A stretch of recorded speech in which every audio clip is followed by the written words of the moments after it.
नमस्कार दोस्तों, मैं किस्साबाज वाला लेकर आया हूँ कथा सम्राट मुंशी प्रेमचंद जी द्वारा रचित कई कहानियों का एक गुच्छा। दोस्तों, अगर हमारी कहानी आपको पसंद आए तो इसे लाइक, सब्सक्राइब और शेयर जरूर करें। तो आइए बिना देर किए शुरू करते हैं हम आज की कहानी। कहानी का शीर्षक है लांछन। मुंशी श्याम किशोर के द्वार पर मुन्नू मेहतर ने झाड़ू लगाई, गुस्लखाना धो धोकर साफ किया और तब द्वार पर आकर गृहिणी से बोला, माँ जी देख लीजिए, सब साफ कर दिया, आज कुछ खाने को मिल जाए सरकार। देवरानी ने द्वार पर आकर कहा, अभी तो तुम्हें महीना पाए 10 दिन भी नहीं हुए, फिर इतनी जल्दी मांगने लगे। मुन्नू, क्या करूं माँ जी, खर्च नहीं चलता, अकेला आदमी, घर देखूं कि काम करूं। देवी, तो ब्याह क्यों नहीं कर लेते। मुन्नू, रुपए मांगते हैं सरकार, यहाँ खाने से ही नहीं बचता, थैली कहाँ से लाऊं। देवी, अभी तो तुम जवान हो, कब तक अकेले बैठे रहोगे। मुन्नू, हुजूर की इतनी निगाह है तो कहीं न कहीं ठीक हो ही जाएगी, सरकार कुछ मदद करेंगी ना। देवी, हाँ हाँ, तुम ठीक ठाक करो, मुझसे जो कुछ हो सकेगा मैं दे दूंगी। मुन्नू, सरकार का मिजाज बड़ा अच्छा है, हुजूर इतना ख्याल करती हैं, दूसरे घरों में तो मालकिनें बात भी नहीं पूछती, सरकार को अल्लाह ने जैसी शकल सूरत दी है वैसा दिल भी दिया है। अल्लाह जानता है, हुजूर को देखकर भूख प्यास जाती रहती है। बड़े बड़े घर की औरतें देखी हैं, मुदा आपके तलुओं की बराबरी भी नहीं कर सकती। देवी, चल झूठे, मैं ऐसी कौन खूबसूरत हूँ। मुन्नू, अब सरकार से क्या कहूँ, बड़ी बड़ी खतरानियों को देखता हूँ, मगर गोरेपन के सिवा और कोई बात नहीं, उनमें यह नमक कहाँ सरकार। देवी, 1 रुपए में तुम्हारा काम चल जाएगा। मुन्नू, भला सरकार 2 रुपए तो दे दें। देवी, अच्छा, यह लो और जाओ। मुन्नू, जाता हूँ सरकार, आप नाराज न हो तो एक बात पूछूं। देवी, क्या पूछते हो, पूछो, मगर जल्दी, मुझे चूल्हा जलाना है। मुन्नू, तो सरकार जाएं, फिर कभी कहूंगा। देवी, नहीं नहीं, कहो क्या बात है, अभी कुछ ऐसी जल्दी नहीं है। मुन्नू, दाल मंडी में सरकार के कोई रहते हैं क्या। देवी, नहीं, यहाँ तो कोई नातेदार नहीं है। मुन्नू, तो कोई दोस्त होंगे, सरकार को अक्सर एक कोठे पर से उतरते देखता हूँ। देवी, दाल मंडी तो रंडियों का मोहल्ला है।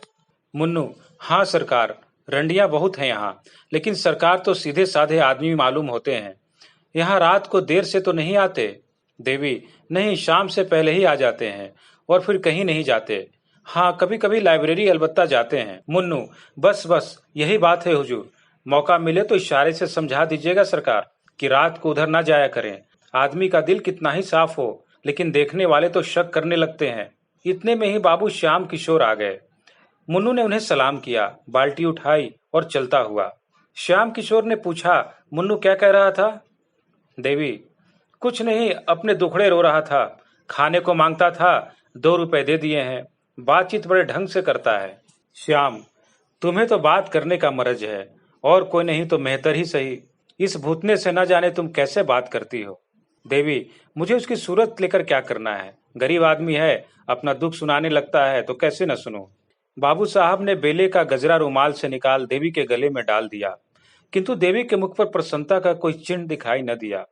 तिरछी निगाहों से देखकर बोली, आप आजकल दाल मंडी की बहुत सैर किया करते हैं। श्याम, कौन, मैं। देवी, जी हाँ तुम, मुझसे तो लाइब्रेरी का बहाना करके जाते हो और वहां जलसे होते हैं। श्याम, बिल्कुल झूठ, 16 आने झूठ, तुमसे कौन कहता था। यही मुन्नू। देवी, मुन्नू ने मुझसे कुछ नहीं कहा, पर मुझे तुम्हारी टोह मिलती रहती है। श्याम, तुम मेरी टोह मत लिया करो, शक करने से आदमी शक्की हो जाता है और तब बड़े बड़े अनर्थ हो जाते हैं। भला मैं दालमंडी क्यों जाने लगा, तुमसे बढ़कर दालमंडी में और कौन है। मैं तो तुम्हारी इन मद भरी आंखों का आशिक हूँ, अगर अप्सरा भी सामने आ जाए तो भी आंख उठाकर न देखूं। आज शारदा कहाँ है। देवी, नीचे खेलने चली गई है। श्याम, नीचे मत जाने दिया करो, इक्के मोटरें बघियां दौड़ती रहती हैं, न जाने कब क्या हो जाए। आज ही अर्दली बाजार में एक वारदात हो गई, 3 लड़के एक साथ दब गए। देवी, 3 लड़के, बड़ा गजब हो गया, किसकी मोटर थी। श्याम, इसका अभी तक पता नहीं चला, ईश्वर जानता है, तुम्हें यह गजरा बहुत खिल रहा है। देवी मुस्कुराकर, चलो बातें न बनाओ। तीसरे दिन मुन्नू ने देवी से कहा, सरकार, एक जगह सगाई ठीक हो रही है, देखिए कॉल से फिर न जाइएगा, मुझे आपका बड़ा भरोसा है। देवी, देख ली औरत कैसी है। मुन्नू, सरकार, जैसी तकदीर में है वैसी है। घर की रोटियां तो मिलेंगी, नहीं तो अपने हाथों ठोकना पड़ता था। है क्या कि मिजाज की सीधी है। हमारे जात की औरतें बड़ी चंचल होती हैं हुजूर। सैकड़े पीछे एक भी पाक न मिलेगी। देवी, मेहतर लोग अपनी औरतों को कुछ कहते नहीं। मुन्नू, क्या कहें हुजूर, डरते हैं कि कहीं अपने आसना से चुगली खाकर हमारी नौकरी चाकरी न छुड़ा दें। मेहतरानियां पर बाबू साहबों की बहुत निगाह रहती है सरकार। देवी हंसकर, चल झूठे, बाबू साहबों की औरतें क्या मेहतरानियों से भी गई गुजरी होती हैं? मुन्नू, अब सरकार कुछ न कहलाएं। हुजूर को छोड़कर और तो कोई ऐसी बबुआइन नहीं देखता जिसका कोई बखान करे। बहुत ही छोटा आदमी हूँ सरकार, पर बबुआइनों की तरह मेरी औरत होती तो उससे बोलने को जी न चाहता। हुजूर के चेहरे मोहरे की कोई औरत मैंने तो देखी नहीं। देवी, चल झूठे, इतनी खुशामद करना किससे सीखा? मुन्नू, खुशामद नहीं करता सरकार, सच्ची बात कहता हूँ। हुजूर एक दिन खिड़की के सामने खड़ी थीं, रज्जा मियाँ की निगाह आप पर पड़ गई। जूते की बड़ी दुकान है उनकी। अल्लाह ने जैसे धन दिया है वैसा ही दिल भी। आपको देखते ही आंखें नीची कर लीं। आज बातों बातों में हुजूर की सकल सूरत को सराहने लगे। मैंने कहा, जैसी सूरत है वैसा सरकार को अल्लाह ने दिल भी दिया है। देवी, अच्छा, वो लंबा सा सांवले रंग का जवान है? मुन्नू, हाँ हुजूर वही। मुझसे कहने लगे कि किसी तरह एक बार फिर उन्हें देख पाता, लेकिन मैंने डांट कर कहा, खबरदार मियाँ, जो मुझसे ऐसी बातें की, वहां तुम्हारी दाल न गलेगी। देवी, तुमने बहुत अच्छा किया। निगोड़े की आंख फूट जाए, जब इधर से जाता है खिड़की की ओर उसकी निगाह रहती है। कह देना इधर भूल कर भी न ताके। मुन्नू, कह दिया है हुजूर, हुक्म हो तो चलूं? और तो कुछ साफ नहीं करना है। सरकार के आने की वेला हो गई है। मुझे देखेंगे तो कहेंगे यह क्या बातें कर रहा है। देवी, ये रोटियां लेते जाओ, आज चूल्हे से बच जाओगे। मुन्नू, अल्लाह हुजूर को सलामत रखे। मेरा तो यही जी चाहता है किसी दरवाजे पर पड़ा रहूं और एक टुकड़ा खा लिया करूं। सच कहता हूं, हुजूर को देखकर भूख प्यास जाती रहती है। मुन्नू जा ही रहा था कि बाबू श्याम किशोर ऊपर आ पहुंचे। मुन्नू की पिछली बात उनके कान में पड़ गई थी। मुन्नू ज्यों ही नीचे गया, बाबू साहब देवी से बोले, मैंने तुमसे कह दिया था कि मुन्नू को मुंह न लगाओ, पर तुमने मेरी बात न मानी। छोटे आदमी एक घर की बात दूसरे घर पहुंचा देते हैं। इन्हें कभी मुंह न लगाना चाहिए। भूख प्यास बंद होने की क्या बात थी? देवी, क्या जाने भूख प्यास कैसी, ऐसी तो कोई बात न थी। श्याम, थी क्यों नहीं, मैंने साफ सुना। देवी, मुझे तो ख्याल नहीं आता। होगी कोई बात, मैं कौन सी उसकी सब बातें बैठी सुना करती हूँ।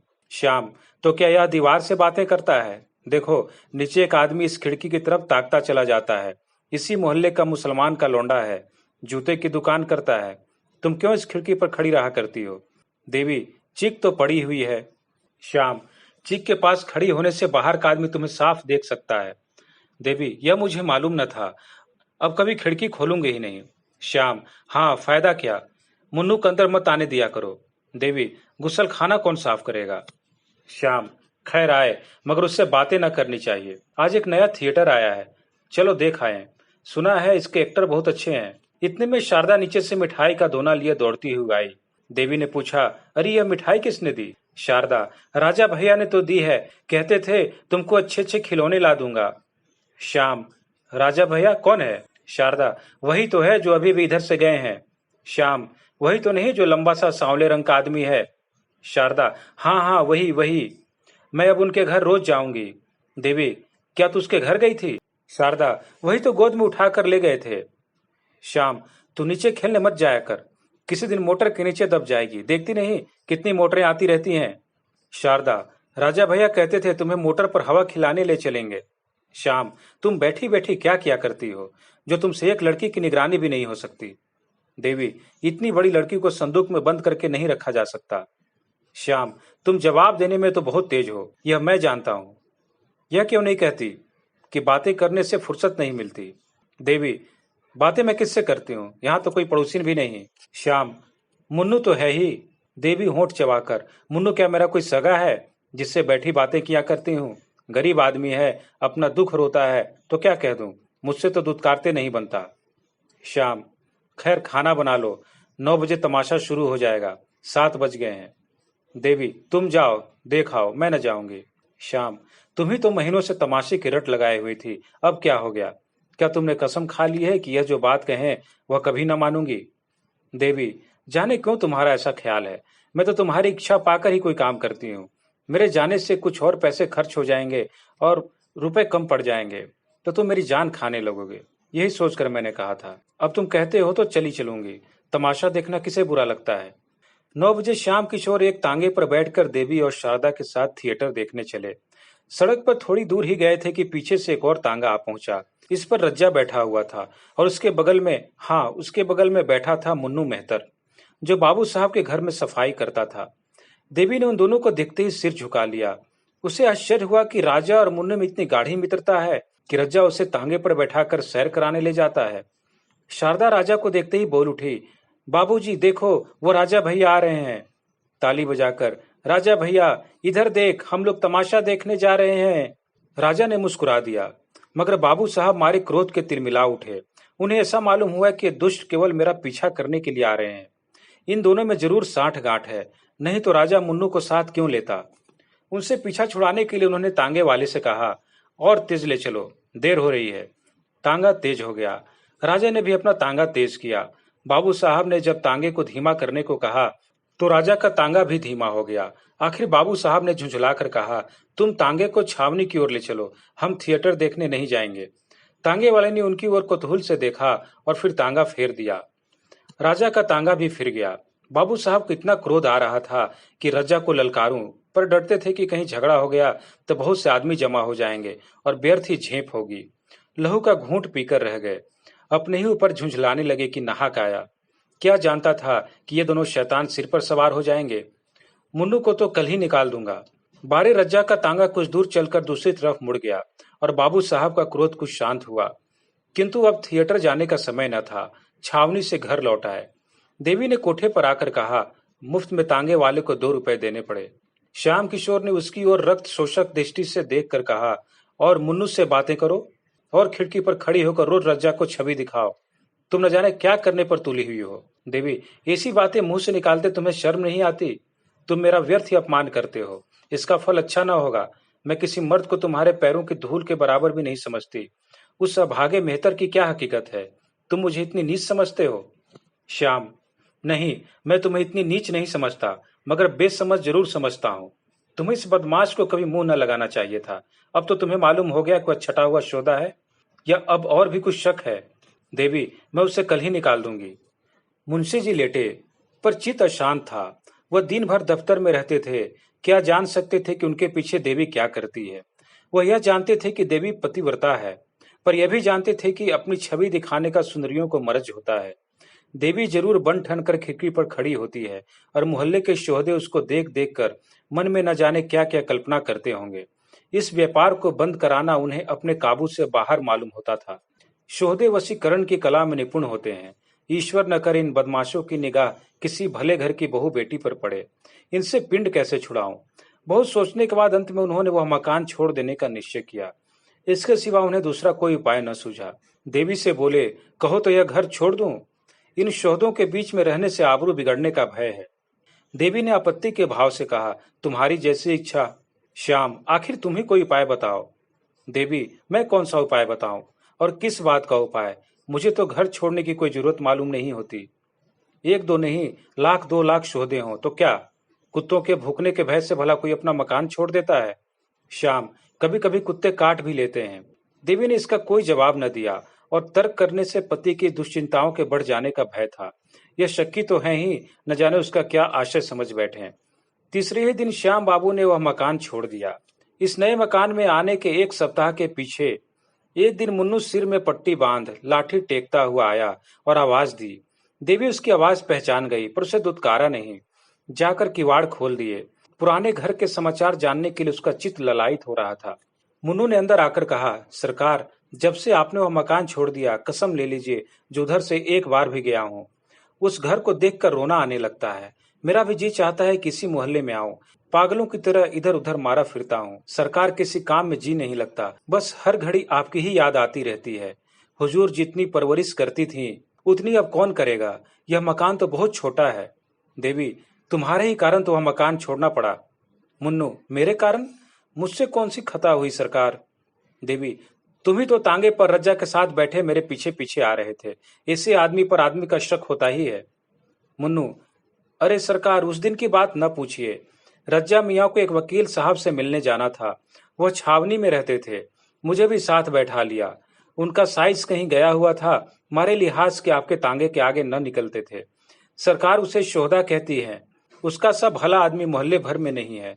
5 वक्त की नमाज पढ़ता है हुजूर, 30 रोजे रखता है। घर में बीवी बच्चे सभी मौजूद हैं। क्या मजाल कि किसी पर बदनिगाह हो। देवी, खैर होगा। तुम्हारे सिर में पट्टी क्यों बंधी है?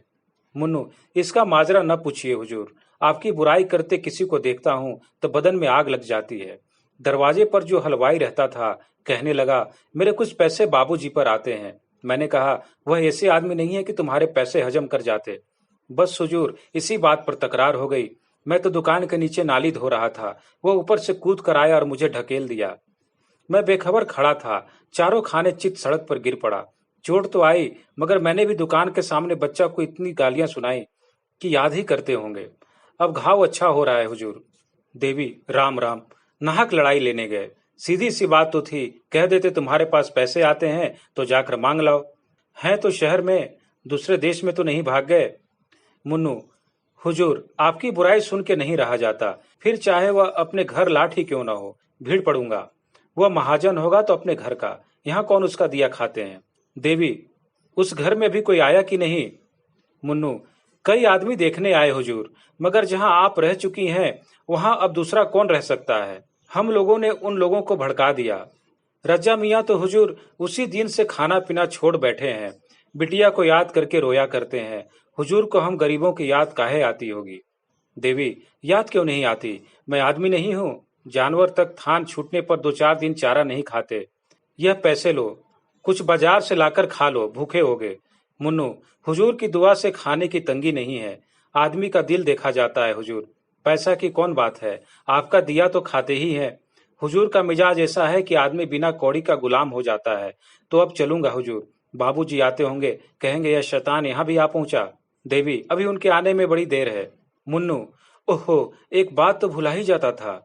रज्जा मियाँ ने बिटिया के लिए खिलौने दिए थे। बातों में ऐसा भूल गया कि इनकी सुधा ही न रही। कहाँ है बिटिया? देवी, अभी तो मदरसे से नहीं आई, मगर इतने खिलौने लाने की क्या जरूरत थी? अरे रज्जा ने तो गजब ही कर दिया। भेजना ही था तो 2-4 आने के खिलौने भेज देते। अकेली मेम 3-4 रुपए से कम की न होगी। कुल मिलाकर 30-35 रुपए से कम के खिलौने नहीं है।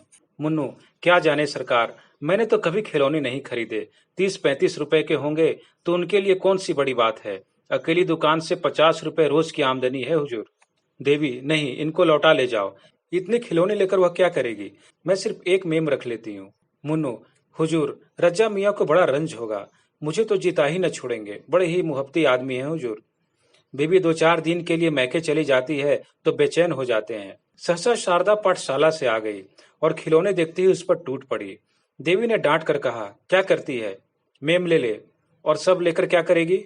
शारदा, मैं तो सब लूंगी।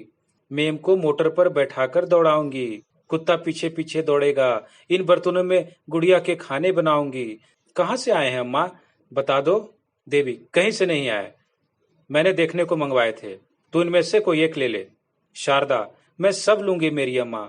सब ले लीजिए। कौन लाया है अम्मा? देवी, मुन्नू, तुम खिलौने लेकर जाओ, सिर्फ एक मेम रहने दो। शारदा, कहाँ से लाए हो मुन्नू, बता दो। मुन्नू, तुम्हारे राजा भैया ने तुम्हारे लिए भेजे हैं। शारदा, राजा भैया ने भेजे हैं? ओहो, नाच कर। राजा भैया बड़े अच्छे हैं। कल अपनी सहेलियों को दिखाऊंगी। किसी के पास ऐसे खिलौने न निकलेंगे। देवी, अच्छा मोनू, तुम अब जाओ। रज्जा मियाँ से कह देना फिर यहाँ खिलौने न भेजें। मुन्नू चला गया तो देवी ने शारदा से कहा, ला बेटी, तेरे खिलौने रख दूं। बाबूजी देखेंगे तो बिगड़ेंगे और कहेंगे कि रज्जा मियाँ के खिलौने क्यों लिए।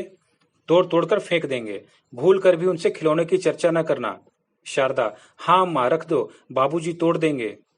देवी, उनसे कभी मत कहना कि रज्जा भैया ने खिलौने भेजे हैं, नहीं तो बाबूजी राजा भैया को मारेंगे और तुम्हारे कान भी काट लेंगे।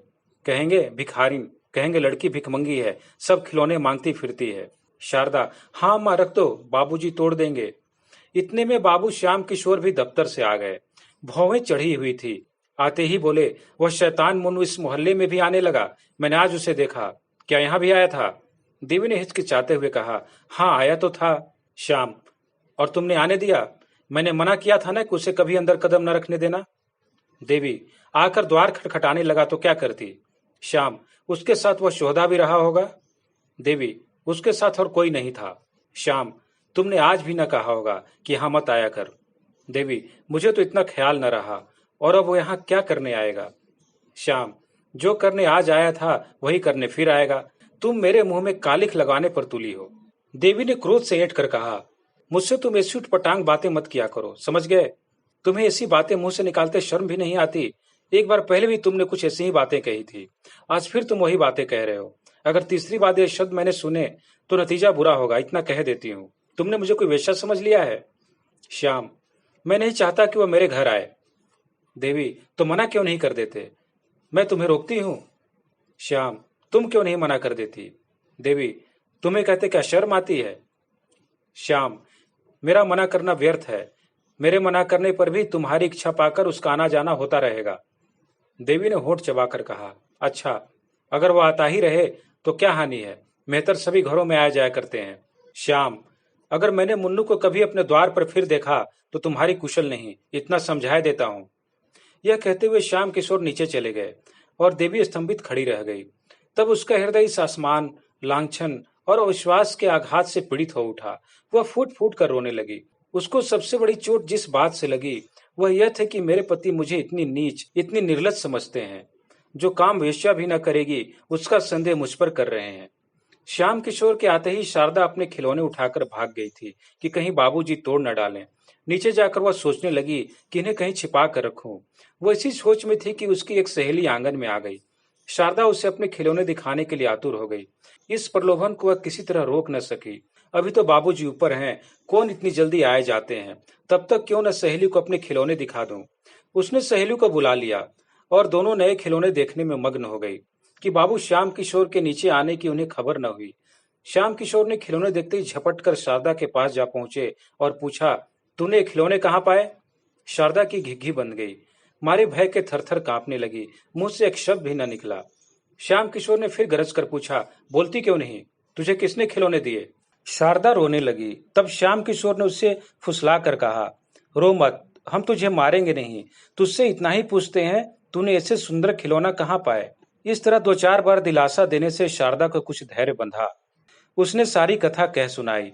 हा अनर्थ, इससे कहीं अच्छा होता कि शारदा मौन ही रहती। उसका गूंगी हो जाना भी इससे अच्छा था। देवी कोई बहाना करके बला सिर से टाल देती, पर होनहार को कौन टाल सकता है। श्याम किशोर के रोम रोम से ज्वाला निकलने लगी। खिलौने वहीं छोड़कर वह धम धम करते ऊपर गए और देवी के कंधों दोनों हाथों से झंझोड़ कर बोले, तुम्हें इस घर में रहना है या नहीं, साफ साफ कह दो। देवी भी तक खड़ी सिसकियां ले ही रही थी। यह निर्मम प्रश्न सुनकर उसके आंसू गायब हो गए। किसी भारी विपत्ति की आशंका ने इस हल्के से आघात को भुला दिया, जिसे घातक की तलवार देखकर कोई प्राणी रोग शैया से उठकर भागे। श्याम किशोर की ओर भयातुर नेत्रों से देखा, पर मुंह से कुछ न बोली। उसका एक एक रोम मौन भाषा में पूछ रहा था, इस प्रश्न का क्या मतलब है? श्याम किशोर ने फिर कहा, तुम्हारी जो इच्छा हो साफ साफ कह दो। अगर मेरे साथ रहते रहते तुम्हारा जी उब गया है तो तुम्हें अख्तियार है। मैं तुम्हें कैद करके नहीं रखना चाहता। मेरे साथ तुम्हें छल कपट करने की जरूरत नहीं। मैं सहज तुम्हें विदा करने को तैयार हूँ। जब तुमने मन में एक बात निश्चय कर ली तो मैंने भी निश्चय कर लिया। तुम इस घर में अब नहीं रह सकती, रहने के योग्य नहीं हो। देवी ने आवाज संभाल कर कहा, तुम्हें आजकल हो क्या गया है जो हर वक्त जहर उगलते रहते हो? अगर मुझसे जी उब गया है तो जहर दे दो। जला जलाकर क्यों जान मारते हो? मेहतर से बातें करना तो ऐसा अपराध न था। जब उसने आकर पुकारा तो मैंने द्वार खोल दिया। अगर मैं जानती कि जरा सी बात का बतंगड़ हो जाएगा तो उसे दूर से ही दुत्कार देती। श्याम, जी चाहता है तालू से जबान खींच लूं। बातें होने लगी, इशारे होने लगे, तोहफे आने लगे, अब बाकी क्या रहा? देवी, क्यों नाहक घाव पर नमक छिड़कते हो? एक अबला की जान लेकर कुछ पा न जाओगे। श्याम, मैं झूठ कहता हूँ? देवी, हाँ झूठ कहते हो। श्याम, ये खिलौने कहाँ से आए? देवी का कलेजा धक से हो गया। काटो तो बदन में लहू नहीं। समझ गई, इस वक्त ग्रह बिगड़े हुए हैं, सर्वनाश के सभी संयोग मिलते जाते हैं। ये निगोड़े खिलौने न जाने किस बुरी साइत में आए। मैंने लिए ही क्यों? उसी वक्त लौटा क्यों न दिए? बात बनाकर बोली, आग लगे, वही खिलौने तोहफे हो गए। बच्चों को कोई कैसे रोके? किसी की मानते हैं? कहती रही मत ले, मगर न मानी तो मैं क्या करती? हाँ, यह जानती कि इन खिलौनों पर मेरी जान मारी जाएगी तो जबरदस्ती छीन कर फेंक देती।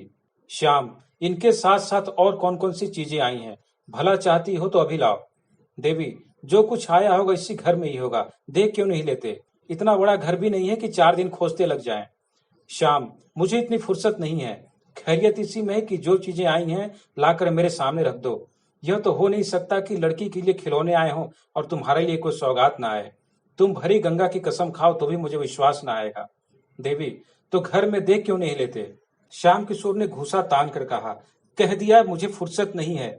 सीधे सीधे सारी चीजें लाकर रख दो, नहीं तो इसी दम गला दबाकर मार डालूंगा। देवी, मारना हो तो मार डालो। जो चीजें आई ही नहीं उन्हें मैं कहां से दिखा दूं? श्याम किशोर ने क्रोध से उन्मत्त होकर देवी को इतनी जोर से धक्का दिया कि चारों खाने चित होकर जमीन पर गिर पड़ी। तब उसके गले पर हाथ रखकर बोले, दबा दूं गला, न दिखलाएगी तुम चीजों को। देवी, जो अरमान हो पूरे कर लो। श्याम, खून पी जाऊंगा, तूने समझा क्या है? देवी, अगर दिल की प्यास बुझती हो तो पी जाओ। श्याम, फिर तो उस मेहतर से बातें न करोगी? अगर अब भी मुनु या उस शोधे को द्वार पर देखा तो गला काट लूंगा। यह कहकर बाबूजी ने देवी को छोड़ दिए और बाहर चले गए। लेकिन देवी उसी दशा में बड़ी देर तक पड़ी रही। उसके मन में इस समय पति प्रेम की मर्यादा रक्षा का लेश भी न था। उसका अंतःकरण प्रतिकार के लिए विकल हो रहा था। इस वक्त अगर वह सुनती कि श्याम किशोर को किसी ने बाजार में जूते से पीटा तो कदाचित वह खुश होती। कई दिनों तक पानी से भीगने के बाद आज यह झोंका पाकर प्रेम की दीवार भूमि पर गिर पड़ी और मान की रक्षा करने वाली कोई साधन न रही। आज केवल संकोच और लोक लाज की हल्की सी रस्सी रह गई है जो एक झटके में टूट सकती है। श्याम किशोर बाहर चले गए तो शारदा भी अपने खिलौने लिए हुए घर से बाहर निकली। बाबूजी खिलौनों को देखकर कुछ बोले नहीं तो अब उसे किसकी चिंता और किसका भय? अब वह क्यों न अपनी सहेलियों को खिलौने दिखाए। सड़क के उस पार एक हलवाई का मकान था। हलवाई की लड़की अपने द्वार पर खड़ी थी। शारदा उससे खिलौने दिखाने चली। बीच में सड़क थी, सवारी गाड़ियों और मोटरों का तांता बंधा हुआ। शारदा को अपनी धुन में किसी बात का ध्यान न रहा। बालोचित उत्सुकता से भरी वह खिलौने लिए दौड़ी। वह क्या जानती थी कि मृत्यु भी उसी तरह प्राणों का खिलौना खेलने के लिए दौड़ी आ रही है। सामने एक मोटर आती हुई दिखाई दी। दूसरी ओर से एक बग्घी आ रही थी। शारदा ने चाहा दौड़कर उस पार निकल जाए। मोटर ने बिगुल बजाया। शारदा ने जोर मारा कि सामने से निकल जाए, पर होनहार को कौन टालता। मोटर बालिका को रोंगती हुई चली गई। सड़क पर एक मांस की लोथ पड़ी रह गई। खिलौने ज्यों के त्यों थे, उनमें से एक भी न टूटा था। खिलौने रह गए, खिलौने वाला चला गया। दोनों में कौन स्थायी है और कौन अस्थायी, इसका फैसला कौन करे? चारों ओर से लोग दौड़ पड़े। अरे, यह तो बाबूजी की लड़की है जो ऊपर वाले मकान में रहते हैं। लौथ कौन उठाए?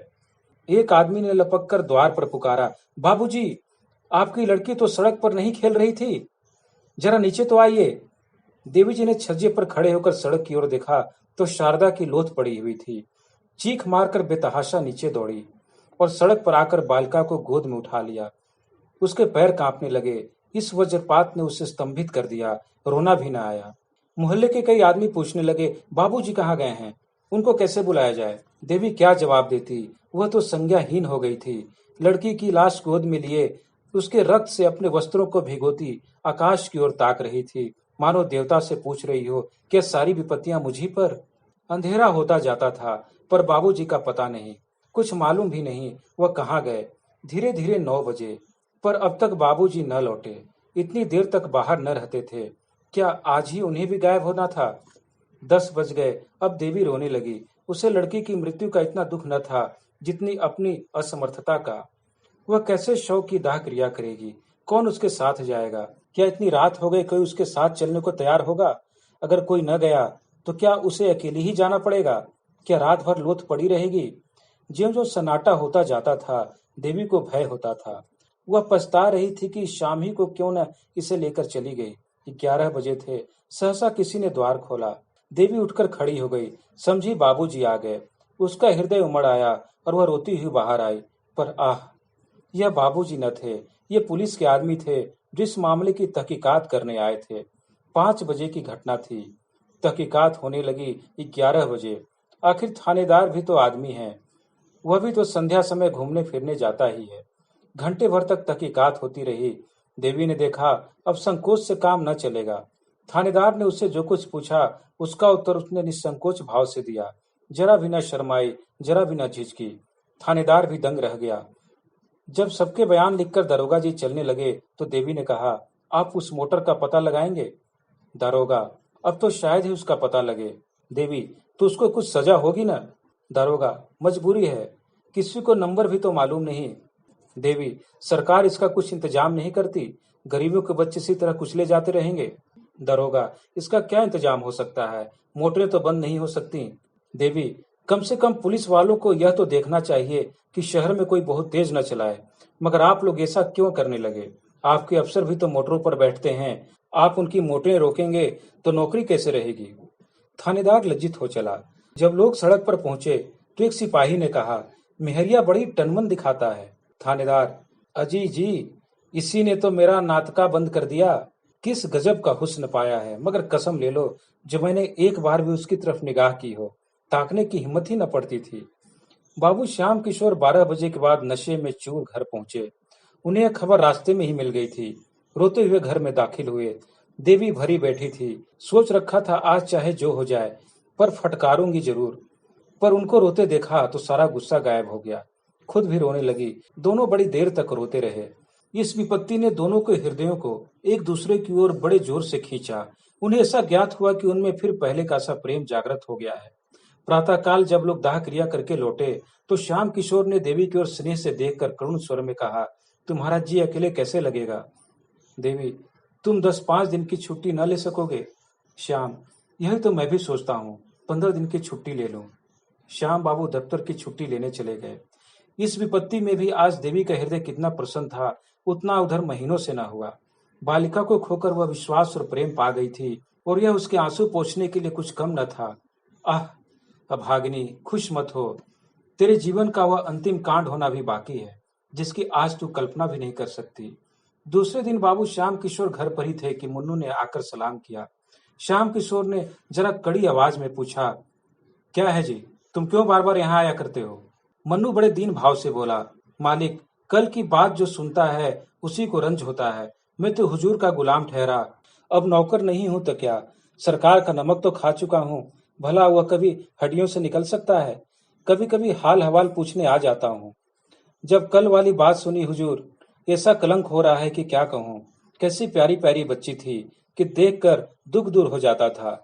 मुझे देखते ही मुन्नू मुन्नू करके दौड़ती थी। जब गैरों का यह हाल है तो हुजूर के दिल पर जो कुछ बीत रही होगी हुजूर ही जानते होंगे। श्याम बाबू कुछ नर्म होकर बोले, ईश्वर की मर्जी में इंसान का क्या चारा। मेरा तो घर ही अंधेरा हो गया, अब यहाँ रहने को जी नहीं चाहता। मुन्नू, मालकिन तो और भी बेहाल होंगी। श्याम, हुआ ही चाहे, मैं तो उसे शाम सवेरे खिला लिया करता था। माँ तो दिन भर साथ रहती थी। मैं तो काम धंधों में भूल भी जाऊंगा, वह कहाँ भूल सकती है। उनको तो सारी जिंदगी का रोना है। पति को मुन्नू से बातें करते सुनकर देवी ने कोठे पर से आंगन की ओर देखा। मुन्नू की ओर देखकर उसकी आंखों में बेख्तियार आंसू भर आए। बोली, मुन्नू, मैं तो लुट गई। मुन्नू, हुजूर, अब सब्र कीजिए, रोने धोने से क्या फायदा। यही सब अंधेर देखकर तो कभी कभी अल्लाह मियाँ को जालिम कहना पड़ता है। जो बेईमान है, दूसरों का गला काटते फिरते हैं, उनसे अल्लाह मियाँ भी डरते हैं। जो सीधे और सच्चे हैं, उन्हीं पर आफत आती है। मुन्नू देवी को दिलासा देता रहा। श्याम बाबू भी उसकी बातों का समर्थन करते जाते थे। जब वह चला गया तो बाबू साहब ने कहा, आदमी तो कुछ बुरा मालूम नहीं होता। देवी ने कहा, मोहब्बती आदमी है, रंज न होता तो यहाँ क्यों आता। 15 दिन गुजर गए। बाबू साहब फिर दफ्तर जाने लगे। मुन्नू इस बीच में फिर कभी न आया। अब तक तो देवी का दिन पति से बातें करने में कट जाता था, लेकिन अब उनके चले जाने पर उसे बार बार शारदा की याद आती। प्रायः सारा दिन रोते ही कटता था। मोहल्ले की 2-4 नीच जाति की औरतें आती थीं, लेकिन देवी को उससे मन न मिलता था। वे झूठी सहानुभूति दिखाकर देवी से कुछ ऐंठना चाहती थीं। एक दिन कोई 4 बजे मुन्नू फिर आया और आंगन में खड़ा होकर बोला, मालकिन, मैं हूँ मुन्नू, जरा नीचे आइएगा। देवी ने ऊपर से ही पूछा, क्या काम है, कहो तो। मुन्नू, जरा आइए तो। देवी नीचे आई तो मुन्नू ने कहा, राजा मियाँ बाहर खड़े हैं और हुजूर से मातम पुरसी करते हैं। देवी ने कहा, जाकर कह दो, ईश्वर की जो मर्जी थी वह हुई। राजा दरवाजे पर खड़ा था। ये बातें उसने साफ सुनी। बाहर ही से बोला, खुदा जानता है, जब से खबर सुनी है दिल के टुकड़े हुए जाते हैं। मैं जरा दिल्ली चला गया था, आज ही लौट कर आया हूँ। अगर मेरी मौजूदगी में यह वारदात हुई होती तो और क्या कर सकता था, मगर मोटर वाले को बिला सजा कराए न छोड़ता। चाहे वह किसी राजा की ही मोटर होती, सारा शहर छान डालता। बाबू साहब चुपके होके बैठे रहे, यह भी कोई बात है? मोटर चलाकर क्या कोई किसी की जान ले लेगा? फूल सी मासूम बच्ची को जालिमों ने मार डाला। हाय, अब कौन मुझे राजा भैया कहकर पुकारेगा? खुदा की कसम, उसके लिए दिल्ली से टोकरी भर खिलौने लेकर आया हूँ। क्या जानता था कि यहाँ यह सितम हो गया। मुन्नू देख, यह ताबीज ले जाकर बहू जी को दे दे, इसे अपने जोड़े में बांध लेंगी। खुदा ने चाहा तो उन्हें किसी तरह की दहशत या खटका न रहेगा। उन्हें बुरे बुरे ख्वाब दिखाई देते होंगे, रात को नींद उचट जाती होगी, दिल घबराया करता होगा। ये सारी शिकायतें इस तावीज से दूर हो जाएंगी। मैंने एक पहुंचे हुए फकीर से यह तावीज लिखाया है। इसी तरह राजा और मुन्नू उस वक्त तक एक न एक बहाने से द्वार से न टले। जब तक बाबू साहब आते न दिखाई दिए, श्याम किशोर ने उन दोनों को जाते देख लिया। ऊपर जाकर गंभीर भाव से बोले, राजा क्या करने आया था? देवी, यूं ही मातम पुरसी करने आया था। आज दिल्ली से आया है, यह खबर सुनकर दौड़ा आया था। मर्द मर्दों से मातम पुरसी करते हैं या औरतों से? देवी, तुम न मिले तो मुझी से शोक प्रकट करके चला गया। श्याम, इसके यह माने हैं कि जो आदमी मुझसे मिलने आए वह मेरे न रहने पर तुमसे मिल सकता है, इसमें कोई हरज नहीं, क्यों? देवी, सबसे मिलने मैं थोड़े ही जा रही हूँ। श्याम, तो राजा क्या मेरा साला है या ससुरा? देवी, तुम तो जरा जरा सी बात पर झल्लाने लगते हो। श्याम, यह जरा सी बात है? एक भले घर की स्त्री एक शोहदे से बातें करे, यह जरा सी बात है? तो बड़ी सी बात किसे कहते हैं? यह जरा सी बात है कि यदि मैं तुम्हारी गर्दन घोट दूं तो भी मुझे पाप न लगेगा। देखता हूं फिर तुमने वही रंग पकड़ा। इतनी बड़ी सजा पाकर भी तुम्हारी आंखें नहीं खुली। अब की क्या मुझे ले बीतना चाहती हो? देवी सन्नाटे में आ गई। एक तो लड़की का शोक, ऊपर से अब शब्दों की बौछार और भीषण आक्षेप। उसके सिर में चक्कर सा आ गया, बैठ कर रोने लगी। इस जीवन से तो मौत कहीं अच्छी। केवल यही शब्द उसके मुंह से निकले। बाबू साहब गरज कर बोले, यही होगा, मत घबराओ मत घबराओ, यही होगा। तुम मरना चाहती हो तो मुझे भी तुम्हारे अमर होने की आकांक्षा नहीं है। जितनी जल्द तुम्हारे जीवन का अंत हो जाए उतना ही अच्छा, कुल में कलंक तो न लगेगा। देवी ने सिसकियां लेते हुए कहा, क्यों एक अबला पर इतना न्याय करते हो? तुम्हें जरा भी दया नहीं आती? श्याम, मैं कहता हूँ चुप रह। देवी, क्यों चुप रहूं? क्या किसी की जबान बंद कर दोगे? श्याम, फिर बोले जाती है, मैं उठकर सिर तोड़ दूंगा। देवी, क्यों सिर तोड़ दोगे? कोई जबरदस्ती है? श्याम, अच्छा तो बुला, देखें तेरा कौन हिमायती है। यह कहते हुए बाबू साहब झल्ला कर उठे और देवी को कई थप्पड़ और घूंसे लगा दिए, मगर वह न रोई न चिल्लाई, न जबान से एक शब्द निकाला। केवल अर्थ शून्य नेत्रों से पति की ओर ताकती रही, मानो वह निश्चय करना चाहती थी कि आदमी है या कुछ और। जब श्याम किशोर मार पीट कर अलग खड़े हो गए तो देवी ने कहा, दिल के अरमान अभी न निकले हो तो और निकाल लो, फिर शायद यह अवसर न मिले। श्याम किशोर ने जवाब दिया, सिर काट लूंगा सिर। तू है किस फेर में? यह कहते हुए नीचे चले गए। झटके के साथ किवाड़ खोले, धमाके के साथ बंद किए और कहीं चले गए। अब देवी की आंखों से आंसू की नदी बहने लगी। रात के 10 बज गए पर श्याम किशोर घर न लौटे। रोते रोते देवी की आंखें सूज आईं। क्रोध में मधुर स्मृतियों का लोप हो जाता है। देवी को ऐसा ज्ञात होता है कि श्याम किशोर को उसके साथ कभी प्रेम ही न था। हाँ, कुछ दिनों वह उसका मुंह अवश्य जोहते रहते थे, लेकिन वह बनावटी प्रेम था। उसके यौवन का आनंद लूटने के लिए ही उससे मीठी मीठी प्यार भरी बातें की जाती थी। उसे छाती से लगाया जाता था, उसे कलेजे पर सुलाया जाता था। वह सब दिखावा था, स्वांग था। उसे याद ही न आता था कि कभी उससे सच्चा प्रेम किया गया होगा। अब वह रूप नहीं रहा, वह यौवन नहीं रहा, वह नवीनता नहीं रही। फिर उसके साथ क्यों न अत्याचार किए जाए। उसने सोचा, कुछ नहीं, अब इनका दिल मुझसे फिर गया है। नहीं तो क्या इस जरा सी बात पर यूं मुझ पर टूट पड़ते। कोई न कोई लांछन लगाकर मुझसे गला छुड़ाना चाहते हैं, यही बात है। तो मैं क्यों इनकी रोटियां और इनकी मार खाने के लिए इस घर में पड़ी रहूं? जब प्रेम ही नहीं रहा तो मेरे यहाँ रहने को धिक्कार है। मैके में कुछ न सही, यह दुर्गति तो न होगी। इनकी यही इच्छा है तो यही सही, मैं भी समझ लूंगी कि विधवा हो गई। ज्यों जो रात गुजरती थी देवी के प्राण सूखते जाते थे। उसे यह धड़का समाया हुआ था कि कहीं वो आकर फिर न मारपीट शुरू कर दें। कितने क्रोध में भरे हुए यहाँ से गए। वाहरी तकदीर, अब मैं इतनी नीच हो गई कि मेहतरों से, जूते वालों से आशनाई करने लगी। इस भले आदमी को ऐसी बातें मुंह से निकालते शर्म भी नहीं आती। न जाने इनके मन में ऐसी बातें आती कैसे हैं। कुछ नहीं, यह स्वभाव के नीच, दिल के मैले, स्वार्थी आदमी हैं। नीचों के साथ नीच ही बनना चाहिए। मेरी भूल थी कि इतने दिनों से इनकी घुड़कियां सहती रही। जहाँ इज्जत नहीं, मर्यादा नहीं, प्रेम नहीं, विश्वास नहीं, वहां रहना बेहयाई है। कुछ मैं इनके हाथ बिक तो नहीं गई कि यह जो चाहे करें, मारे या काटें, बड़ी सहा करूं। सीता जैसी पत्नियां होती थीं तो राम जैसे पति भी होते थे। देवी को ऐसी शंका होने लगी कि कहीं श्याम किशोर आते ही सचमुच उसका गला न दबा दें या छुरी भोंक दें। वो समाचार पत्रों में ऐसी कई हरजाइयों की खबरें पढ़ चुकी थी। शहरी में ऐसी कई घटनाएं हो चुकी थी। मारे भय के थरथरा उठी। यहाँ रहने से प्राणों की कुशलता न थी। देवी ने कपड़ों की एक छोटी सी बकुची बांधी और सोचने लगी, यहाँ से कैसे निकलूं और फिर यहाँ से निकलकर जाऊं कहाँ। कहीं इस वक्त मुन्नू का पता लग जाता तो बड़ा काम निकलता। वह मुझे क्या मैके न पहुंचा देता। एक बार मैके भर पहुंच जाती फिर तो लाला सिर पटक कर रह जाएं, भूल कर भी ना आऊं।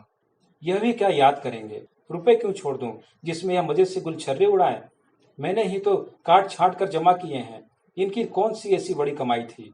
खर्च करना चाहती तो कौड़ी न बचती। पैसा पैसा बचाती रहती थी। देवी ने जाकर नीचे किवाड़ बंद कर दिए। फिर संदूक खोलकर अपने सारे जेवर और रुपए निकालकर बकुची में बांध लिए। सब के सब करेंसी नोट थे। विशेष बोझ भी न हुआ। एकाएक किसी ने सदर दरवाजे में जोर से धक्का मारा। देवी सहम उठी। ऊपर से झांक कर देखा, श्याम बाबू थे। उसकी हिम्मत न पड़ी कि जाकर द्वार खोल दे। फिर बाबू साहब ने इतने जोर से धक्के मारने शुरू किए मानो किवाड़ ही तोड़ डालेंगे। इस तरह द्वार खुलवाना ही उनके चित्त की दशा को साफ प्रकट कर रहा था। देवी शेर के मुंह में जाने का साहस न कर सकी। आखिर श्याम किशोर ने चिल्लाकर कहा, ओ मैडम, किवाड़ खोल। ओ ब्लडी। श्याम किशोर नशे में चूर थे। होश में शायद दया आ जाती, इसलिए शराब पीकर आए हैं। किवाड़ तो न खोलूंगी, चाहे तोड़ ही डालो। अब तुम मुझ पर इस घर में पाओगे ही नहीं। मारोगे कहां से। तुम्हें खूब पहचान गई। श्याम किशोर 15-20 मिनट तक शोर मचाते और किवाड़ हिलाने के बाद उल जुलूल बकते चले गए। दो चार पड़ोसियों ने फटकारे भी सुनाई। आप भी तो पढ़े लिखे आदमी होकर आधी रात को घर चलते हैं, सवेरे आइएगा। श्याम किशोर के जाते ही देवी ने बक्ची उठाई और धीरे धीरे नीचे उतरी। जरा देर उसने कान लगाकर आहट ली कि कहीं श्याम किशोर खड़े तो नहीं है। जब विश्वास हो गया कि वह चले गए तो धीरे से द्वार खोला और बाहर निकल आई। उसे जरा भी क्षोभ, जरा भी दुख न था। बस केवल एक इच्छा थी कि यहाँ से बचकर भाग जाऊं। कोई ऐसा आदमी न था जिस पर वह भरोसा कर सके, जो इस संकट में काम आ सके। था तो बस वही मुन्नू मेहतर। अब उसी के मिलने पर उसकी सारी आशाएं अवलंबित थीं। उसी से मिलकर वो निश्चय करेगी कि कहाँ जाए, कैसे रहे। मैके जाने का उसका इरादा न था। उसे भय होता था कि मैके में श्याम किशोर से वह अपनी जान न बचा सकेगी। उसे यहाँ न पाकर वह अवश्य उसके मैके जाएंगे और उससे जबरदस्ती खींच लाएंगे। वो सारी यातनाएं, सारे अपमान सहने को तैयार थी। केवल श्याम किशोर की सूरत नहीं देखना चाहती थी। प्रेम अपमानित होकर द्वेष में बदल जाता है। थोड़ी ही दूर पर चौराहा था। कई तांगे वाले खड़े थे। देवी ने एक इक्का किया और उससे स्टेशन चलने को कहा। देवी ने रात स्टेशन पर काटी। प्रातःकाल उसने एक तांगा किराए पर किया और पर्दे में बैठ चौक पर जा पहुंची। अभी दुकानें न खुली थीं, लेकिन पूछने से राजा मियाँ का पता चल गया। उसकी दुकान पर एक लौंडा झाड़ू दे रहा था। देवी ने उससे बुलाकर कहा, जाकर राजा मियाँ से कह दे कि शारदा की अम्मा तुमसे मिलने आई हैं, अभी चलिए। 10 मिनट में राजा और मुन्नू आ पहुंचे। देवी ने सजल नेत्र होकर कहा, तुम लोगों के पीछे मुझे घर छोड़ना पड़ा। कल रात को तुम्हारा मेरे घर जाना गजब हो गया। जो कुछ हुआ फिर कहूंगी। मुझे कहीं एक घर दिला दो। घर ऐसा हो कि बाबू साहब को मेरा पता न मिले, नहीं तो वह मुझे जीती न छोड़ेंगे। रज्जा ने मुन्नू की ओर देखा, मानो कह रहा है, देखो चाल कैसी ठीक थी। देवी से बोला, आप निशा खातिर रहें। ऐसा घर दिला दूंगा कि बाबू साहब के बाबा साहब को भी पता न चलेगा। आपको किसी बात की तकलीफ न होगी। हम आपके पसीने की जगह खून बहा देंगे। सच पूछो तो बहू जी, बाबू साहब आपके लायक थे नहीं। मुन्नू, कहाँ की बात भैया, आप रानी होने लायक हैं। मैं मालकिन से कहता था कि बाबूजी को दाल मंडी की हवा लग गई है, पर आप मानती ही न थी। आज रात ही को मैंने गुलाब जान के कोठे पर से उतरते देखा, नशे में चूर थे। देवी बोली, झूठी बात, उनकी आदत नहीं।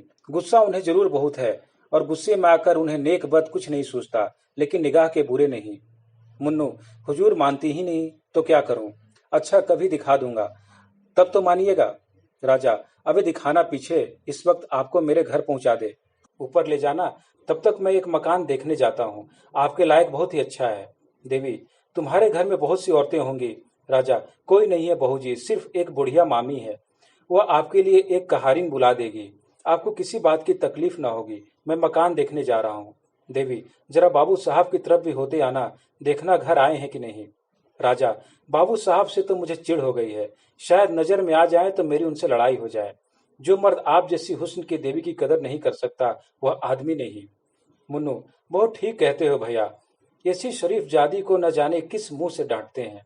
मुझे इतने दिन हुजूर की गुलामी करते हो गए, कभी एक बात न कही। राजा मकान देखने गया और तांगा राजा के घर की तरफ चला। देवी के मन में इस समय एक शंका का आभास हुआ। कहीं ये दोनों सचमुच शोधे तो नहीं है, लेकिन कैसे मालूम हो? यह सत्य है कि देवी ने जीवन पर्यंत के लिए स्वामी का परित्याग किया था, पर इतनी ही देर में उसे कुछ पश्चाताप होने लगा था। अकेली एक घर में कैसे रहेगी, बैठी बैठी क्या करेगी, यह कुछ उसकी समझ में न आता था। उसने दिल में कहा, क्यों न घर लौट चलूं, ईश्वर करे वह अभी घर न आए हों। मुन्नू से बोली, तुम जरा दौड़ कर देखो तो बाबूजी घर आए हैं कि नहीं। मुन्नू, आप चलकर आराम से बैठे, मैं देख आता हूँ। देवी, मैं अंदर न जाऊंगी। मुन्नू, खुदा की कसम खा के कहता हूँ, घर बिल्कुल खाली है। आप हम लोगों पर शक करती हैं। हम वह लोग हैं कि आपका हुक्म पाएं तो आग में कूद पड़े। देवी इक्के से उतरकर अंदर चली गई। चिड़िया एक बार पकड़ जाने पर भी फड़फड़ाई, किंतु पैरों में लासा लगे होने के कारण उड़ न सकी और शिकारी ने उसे अपनी झोली में रख लिया। वह भागनी क्या फिर कभी आकाश में उड़ेगी? क्या फिर उसे डालियों पर चहकना नसीब होगा? श्याम किशोर सवेरे घर लौटे तो उनका चित्त शांत हो गया था। उन्हें शंका हो रही थी कि कदाचित देवी घर पर न होगी। द्वार के दोनों पट खुले थे तो कलेजा सन सा हो गया। इतने सवेरे किवाड़ों का खुला रहना अमंगल सूचक था। एक क्षण द्वार पर खड़े होकर अंदर की आहट ली। कोई आवाज न सुनाई दी। आंगन में गए, वहां भी सन्नाटा, ऊपर चारों तरफ सुना। घर काटने को दौड़ रहा था। श्याम किशोर ने अब तक जरा सतर्क होकर देखना शुरू किया। संदूक में रुपए नदारद, गहने का संदूक भी खाली। अब क्या भ्रम हो सकता था? कोई गंगा स्नान के लिए जाता है तो घर के रुपए नहीं उठा ले जाता। वह चली गई। अब इसमें लेश मात्र भी संदेह नहीं था। यह भी मालूम था कि वह कहाँ गई है। शायद इसी वक्त लपक कर जाने से वह वापस लाई जा सकती है, लेकिन दुनिया क्या कहेगी? श्याम किशोर ने अब चारपाई पर बैठकर ठंडे दिल से इस घटना की विवेचना करनी शुरू की। इसमें तो कोई संदेह न था कि राजा और उसके पिट्ठू मुन्नू ने ही बहकाया है। आखिर बाबूजी का कर्तव्य क्या था? उन्होंने वह पुराना मकान छोड़ दिया, देवी को बार बार समझाया। इसके उपरांत वह क्या कर सकते थे? क्या मारना अनुचित था? अगर एक क्षण के लिए अनुचित ही मान लिया जाए तो क्या देवी को इसी तरह घर से निकल जाना चाहिए था? कोई दूसरी स्त्री जिसके हृदय में पहले से ही विष न भर गया हो, केवल मार खाकर घर से निकल जाती? अवश्य देवी का हृदय कलुषित हो गया है। बाबू साहब ने फिर सोचा, अभी जरा देर में मेहरी आएगी, वह देवी को घर में न देखकर पूछेगी तो क्या जवाब दूंगा? दम के दम में सारे मोहल्ले में खबर फैल जाएगी। हाय भगवान, क्या करूं? श्याम किशोर के मन में इस वक्त जरा भी पश्चाताप, जरा भी दया न थी। अगर देवी किसी तरह उन्हें मिल सकती तो वह उसकी हत्या कर डालने में जरा भी पशुपेश न करते। उसका घर से निकल जाना, चाहे आवेश के सिवा उसका कोई और कारण न हो, उसकी निगाह में अक्षम्य था। क्रोध बहुधा विरक्ति का रूप धारण कर लिया करता है। श्याम किशोर को संसार से घृणा हो गई। जब अपनी पत्नी ही दगा कर जाए तो किसी से क्या आशा की जाए? जिस स्त्री के लिए हम जीते हैं और मरते हैं, जिसको सुखी रखने के लिए हम अपने प्राणों का बलिदान कर देते हैं, जब वो अपनी न हुई तो फिर दूसरा कौन अपना हो सकता है? इसी स्त्री को प्रसन्न रखने के लिए उन्होंने क्या नहीं किया। घर वालों से लड़ाई की, भाइयों से नाता तोड़ा, यहाँ तक कि वे अब उनकी सूरत भी नहीं देखना चाहते। उसकी कोई ऐसी इच्छा न थी जो उन्होंने पूरी न की हो। उसका जरा सा सिर दुखता था तो उसके हाथों के तोते उड़ जाते थे। रात की रात उसकी सेवा शुश्रूषा में बैठे रह जाते थे। वही स्त्री आज उनसे दगा कर गई। केवल एक गुंडे के बहकाने में आकर उनके मुंह पर कालिख लगा गई। गुंडों पर इल्जाम लगाना तो एक प्रकार से मन को समझाना है। जिसके दिल में खोट न हो उसे कोई क्या बहका सकता है? जब स्त्री ने धोखा दिया तो फिर समझना चाहिए कि संसार में प्रेम और विश्वास का अस्तित्व ही नहीं, यह केवल भावुक प्राणियों की कल्पना मात्र है। ऐसे संसार में रहकर दुख और दुराशा के सिवा और क्या मिलता है? हा दुष्टा, ले, आज से तू स्वतंत्र है, जो चाहे कर। अब कोई तेरा हाथ पकड़ने वाला नहीं रहा। जिसे तू प्रीतम कहते नहीं थकती थी, उसके साथ तूने यह कुटिल व्यवहार किया। चाहूं तो तुझे अदालत में घसीट कर इस पाप का दंड दे सकता हूं, मगर क्या फायदा? इसका फल तुझे ईश्वर देंगे। श्याम किशोर चुपचाप नीचे उतरे, न किसी से कुछ कहा न सुना। द्वार खुले छोड़ दिए और गंगा तट की ओर चले। धन्यवाद।